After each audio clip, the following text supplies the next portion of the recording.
On this edition of Shelby This Week, continuing construction. We have an update on the M59 construction project that continues to wreak havoc on the area. And running in the dark.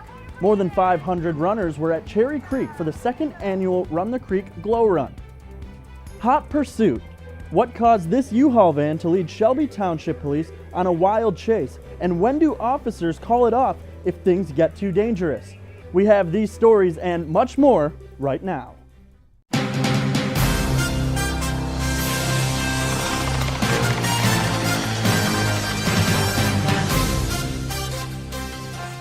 We're continuing to bring you updates as crews work to make M59 a smoother drive. But right now, that means your drive is a little more inconvenient. The eastbound lanes from M53 to Garfield are shifted toward the median. This means there are 3 lanes remaining open as work begins on the 2 remaining lanes. In about 2 weeks, the westbound lanes will see the same thing. The M59 bridge over M53 also will see traffic shifting, closing 2 lanes and leaving 2 open. It's best to avoid the area in general if you're out and running short on time. Delays should be expected. Shelby Township police officers found themselves in the middle of a wild police chase Wednesday morning. A U-Haul van refused to pull over during a traffic stop, and the chase was on. One of our afternoon detectives located a U-Haul van in an area that had been targeted over the last couple of months for larcenies from autos. It appeared suspicious. Most people don't move in the middle of the night. A West Bloomfield man, DeMar McDonald, was charged with fleeing and eluding, as well as driving on a suspended license. But this draws up the question, when is a chase too dangerous to continue on? In our policy, everybody has the authority to terminate a chase, from the officer involved to the supervisor to the secondary vehicle to the shift commander inside. We look at the totality of circumstances, the time of day, location, vehicular traffic, weather conditions, and most importantly, what are we pursuing this individual for? Just last week, we told you about Macomb County Clerk Karen Spranger and the lawsuits that she was facing. And now, less than 1 week later, she crashed her county-issued car into another vehicle in Roseville. With all of these allegations piling up, residents can't help but wonder, where does the county get the money to pay for her mistakes? There are budgets that are available for lawsuits, for attorney fees and things that we put together in case there are issues. And again, she's not the first to get sued. I mean, that happens to public officials quite often. My gosh, when I was a sheriff, that happened a lot because of, whether it's inmate issues or somebody from the public didn't like something. So, that did happen, and you're going to see that. I mean, lawsuits are not unusual. So, for the most part, we do have funds that are available in some of these, areas to deal with or address these particular issues if and when they come about during a budget cycle. With 2 federal lawsuits and a potential 3rd civil lawsuit from the car accident, some local headlines are reading County Clerk Office near collapse. But County Executive Mark Hackle says that all seems to be a little extreme. For people to think that things aren't getting done or that it's in chaos and it's going to collapse, no, I don't believe that to be the case. Credit to Carmela Sabaugh. It was an award-winning clerk's office, one that was recognized throughout the state. She had a fabulous office, and I think what that meant is she had the right people in place getting the job done. Those people are still there. Karen Spranger is still considering suing the county board of directors, which would mean potentially 4 lawsuits within her first 4 months in office. We will continue to keep you updated on any new happenings in this situation. A Macomb County woman is celebrating a big win at the Boston Marathon. Desiree Linden finished 4th place with an impressive time of 2 hours, 25 minutes, and 6 seconds. Desiree is from Washington Township and trains with the local Hanson's Brooks Distance Project. She was hoping to break a 3-decade run of American female runners not winning the title, and she came pretty close. A woman from Kenya ended up beating Desiree by just 4 minutes. The Boston Marathon is one of the largest marathon races in the country. It's held every year on Patriots Day, which is the 3rd Monday of April. Congratulations to Desiree. More than 500 runners gathered at Cherry Creek Golf Course to run in a 5K race after dark.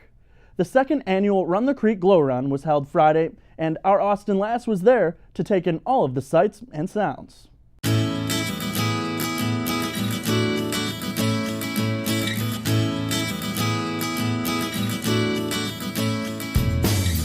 guy that really came up with the idea to do this was here today. Mark Hackle ran again and supported it. But then it was really Earl Weber from the golf course who didn't have to do this. This is a risk for him. It takes business away. But Earl said, no, we want to continue to do the charity. We do your Jingle Bell run at Christmas, and I want to do this here.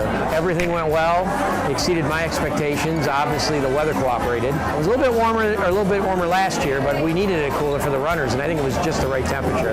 But we had probably close to 500 people. We were at 600 last year, but we had Easter this year. Just a great success, and we're gonna, as long as you allow us to do it, we'll do it every year, because you know it's the bulk of it's going to Special Olympics, and that makes me happy. Second year, I got to tell you, I take both Nicholas and Jeffrey with me. They were here last year. We had a riot. I mean, the nighttime run is something completely different when it comes to a 5K. I enjoy it because of obviously the crowd. I've been a runner for years. These two are good athletes, but I tell you, they have fun with it. I think this one here is more interested in the pizza afterwards and the cookie. So, but he has a good time with it.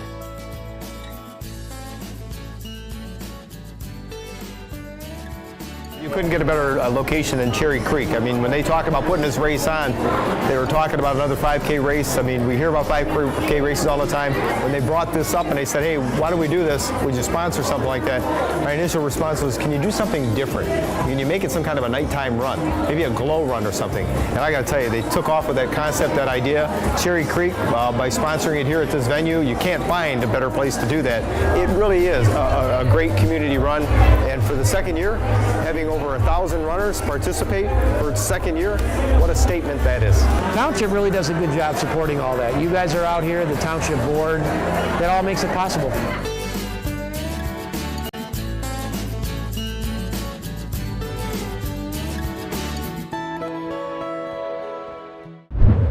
Pizza isn't hard to find in Shelby Township, and now there's another place to choose from. Mod Pizza just celebrated its grand opening at the northwest corner of 23 Mile Road in Hayes. And what sets them apart from the crowd is a little unique. We are all personal sized pizzas that we offer. The great thing is that they're all flat price. So you can put as many toppings as you want and the price will not change on you. We also offer the same option with salads as well. And our oven is 730 degrees, and so they cook really quickly. And so we'll have that pizza out for you in like 3 to 5 minutes after it gets in the oven. To celebrate their grand opening, they hosted Pay What You Want Day, where customers could literally pay however much money they wanted for their pizza or salad. All proceeds from the event benefited the Utica Community Schools Foundation for Educational Excellence. One of Shelby Township's most popular events is fast approaching, and they need your help. Our Stacy Sansatera explains how cleaning up can go a long way. Everybody wants a clean place to live. And that is exactly why the Shelby Township Beautification Committee has been sponsoring the annual cleanup day for nearly 30 years. Involving the whole community, many hundreds of people come, volunteers with their sponsors, and we just have a great time cleaning up the roads, and it's so gratifying for everybody. This annual community event takes place on Saturday, April 29th. Registration begins at 8:30 a.m. at the Shelby Township Community Center. It looks like a good turnout today.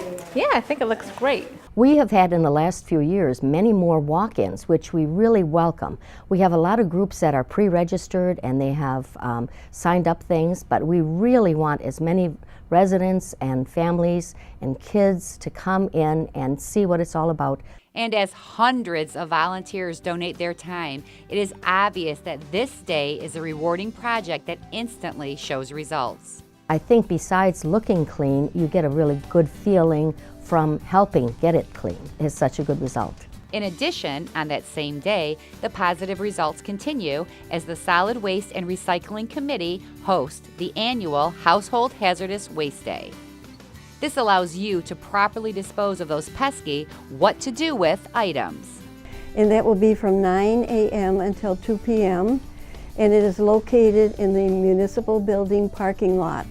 This event has proven to be a huge success and something that residents truly appreciate. For last year there were 1,100 cars and a total of 82,000 pounds of hazardous waste was collected, which is 41 tons. And a new addition to what is accepted proved to be a huge success last year. Our biggest collection was in paint, and last year was the first time that we took latex paint in addition to oil-based paint. This event is so important simply because of what it keeps out of the landfills. This is preventing pollution of our land, and we really are only custodians of this, and we need to take care of it for our children and our grandchildren, and this is a very convenient way for people to participate and do that. Batteries, paint cans, fluorescent bulbs, all those things are considered hazardous household waste. And it's free for you to bring things that you really shouldn't throw away. For more information on recycling items, head to shelbytwp.org/recycling. If you can't come this weekend, contact the Macomb County Health Department for their drop-off days at 586-466-7923. And if you have old prescription drugs laying around your medicine cabinet, National Prescription Drug Turn-In Day is also April 29th. You may remember last year the police department collected 148 pounds from residents during the month of May as part of their Drug Take-Back Challenge. However, this year there is no official challenge, but residents are still urged to turn in all unwanted prescription drugs to the bins on the municipal grounds.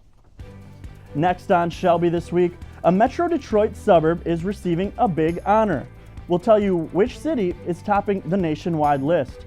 And less layoffs. Michigan's unemployment rate is continuing to drop. We'll tell you how far and how it stacks up against the national average next.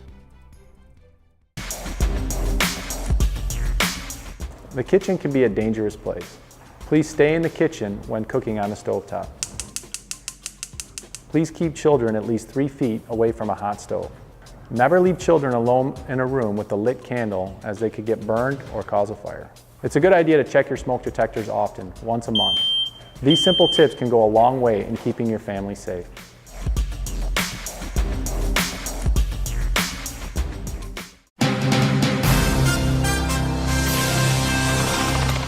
The unemployment rate continues to fall in the state of Michigan.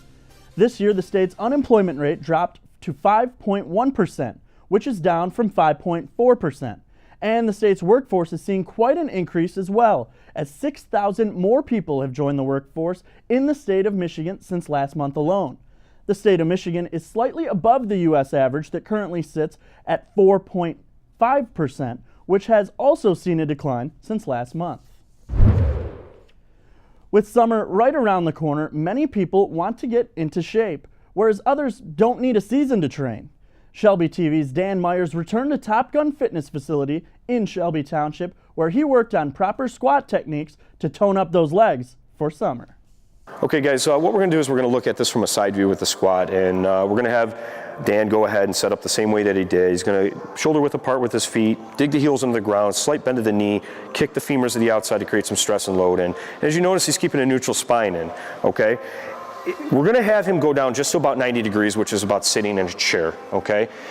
Come back up. Excellent. Now, if he goes below 90, you can just stay there for right now, but if he goes below 90, what's going to happen is, as I have him do this, you're going to notice that the knees are going to want to track out more than the toes, okay? And what you're going to see is why you'll get more hamstring activation with this is because of the fact if you go below 90, is that the hamstrings are going to want to try to pull the tibia back, and we'll explain this and show this in just a second. So go ahead and go down here, all right? Good. And as you notice, his knees are trying to track a little bit over the toes. So what's happening here is this hamstring is going to be pulling where it's attached to the tibia. It's going to be pulling on that tibia to try to pull that tibia back into the body. So that's why when you go a little bit below 90 degrees, you're going to get a little bit more hamstring activation. So once again, it all kind of depends on your goals. But if knee problems, something like that, try to stick around 80, 90 degrees. That's enough. That'll go ahead and put some stress and load inside your quads and your glutes. And you can figure some other exercises out and work around knee problems if you have them. Yep, retract your scapula before you come up. Come on up. There you go. Oh, there we go. Okay. There we go. Go. Up, squeeze, slow your negative down. Good, perfect. Come on, squeeze, contract. Good. Keep the heels in. Slow your negative down. Count to about 2 or 3 on the way down. 1, 2, 3. Up, squeeze, extend the hip, keep the glutes contracted. There you go. Dig those heels in. Squeeze, head up, chest up. Come on. Let's go now. Good, set, let's go. Slow your negative down. Control, good. Up, give me about 3 more, come on. Up, squeeze, there you go, come on. Squeeze, there it is, come on, give me 1 more big one, come on. Up, squeeze, good, rack it in. Good. One of Metro Detroit's busiest cities has received a big honor on Nish's 2017 Best Places to Live list. Ann Arbor ranked #1 on their annual list, beating out Naperville, Illinois, Arlington, Virginia, and Columbia, Maryland. Nish released a statement saying that Ann Arbor, being a college town, has endless choices of things to do and places to go, which had a big part in why they claimed the top spot. The Packard Proving Grounds has a new shiny plaque on display. Hey, Kenny, you wonder why we're all standing here looking out at you? Ken Hayden is a longtime volunteer of the Proving Grounds and a longtime Shelby Township resident. Hayden received the honor for saving and preserving the Packard Proving Grounds over the years. He couldn't be at the unveiling of his plaque due to being diagnosed with brain cancer, and he now lives in Florida. Congratulations, Ken. We wish you the best during a speedy recovery. 41A District Court has received a big honor. The Resolution Center has selected the court to receive the Conflict Resolution Advocacy Award. We've been honored this year for our substantial participation with the program. I think our numbers were such that we were a major contributor to them in terms of bringing in the Resolution Center and having their assistance as part of our program. The Resolution Center offers an alternative for people who may not want to go in front of a judge or go through a long legal process. It gives each side the chance to negotiate and work out the conflict through mediation. You know, having them sit down with the other side and discuss their differences and hopefully reach a resolution of their case is a great thing for justice and for the process, and to make things easier for people that have to access the court system. The 41A District Court received the award at the Evening at the Movies fundraiser earlier this month. Congratulations to everyone at the court. Child abuse is an issue that doesn't always make headlines in Macomb County, but Care House wants to shed light on just that. They hosted their second annual Champions for Children luncheon at Burning Tree Golf and Country Club in Macomb Township. This event is one to bring together citizens who have made significant contributions to children and families in the community. They hope to provide hope and healing to child victims of sexual and physical abuse in Macomb County. All proceeds from the luncheon benefited Care House.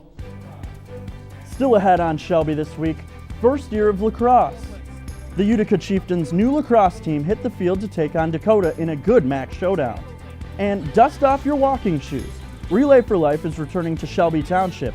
We've got all the information for you coming up.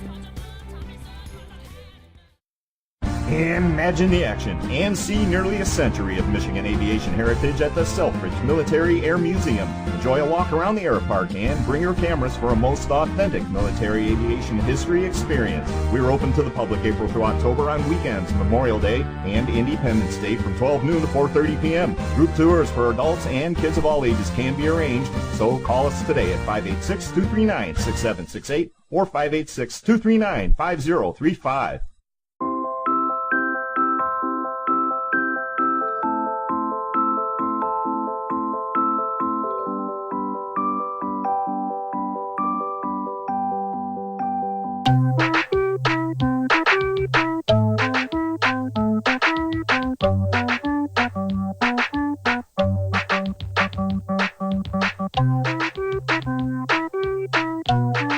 Start a story. Adopt at theshelterpetproject.org.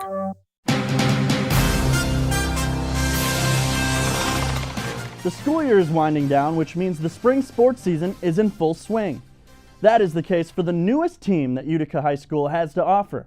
Shelby TV's Andrew Shelsky breaks down the action between Utica and Dakota lacrosse. Utica taking on Dakota. This is Dakota's first season playing lacrosse.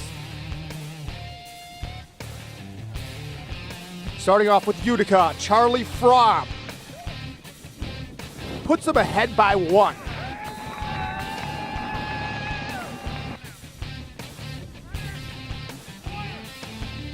Then Utica goes up by 2, McGuire Pallet.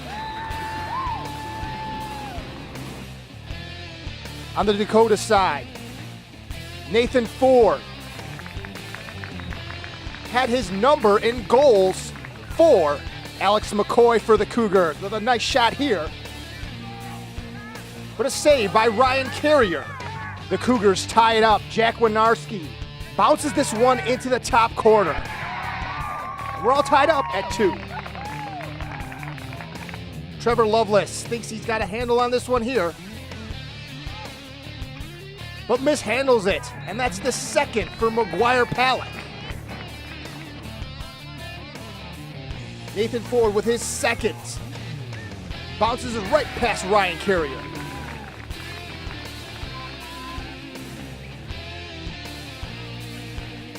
Nice ball control for the Utica Chieftains. Finally ending up in the hands of Colin Fox. Dakota's Nathan Ford with a laser and his third. But in this back and forth battle, Utica's Charlie Fromm with his second goal on the night.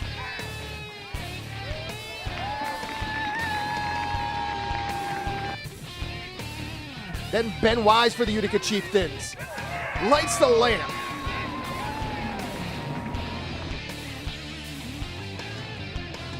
Zach Essenmacher bounces this one past the Cougar goalkeeper.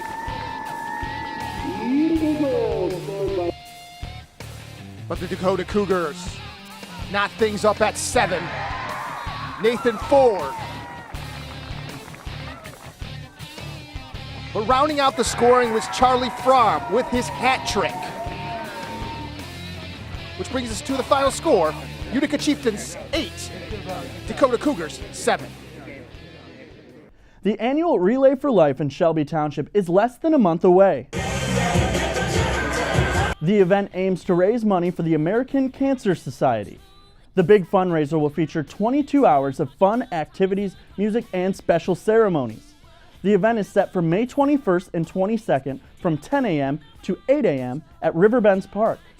Every year, more than 5,000 Relay for Life events take place in over 20 countries. If you're interested in donating or joining a relay team, visit relayforlife.org/ShelbyTownshipMI. They say April showers bring May flowers, but why not see if those flowers have bloomed a couple weeks early? The Burgess Shadbush Nature Center hosted its annual Spring Nature Walk for all to take in the sights and sounds from all of the wildlife hiding right here in Shelby Township. Well, we're going to be looking for spring wildflowers. We may see some wildlife, some turtles, frogs. It depends. We've got a swamp down there, so we're expecting all kinds of things. You can never tell. Walkers saw things from birds to wildflowers to even turtles. All of this right in our neighborhood over at the Nature Center. For more information about their upcoming events, head to ShelbyTWP.org, click on the Parks and Recreation tab, then click Burgess Shadbush Nature Center. And that does it for this edition of Shelby This Week. You can watch us online all the time on our Facebook page. Just search Shelby TV. We will leave you now with more scenes from the second annual Run the Creek Glow Run. Thanks for watching.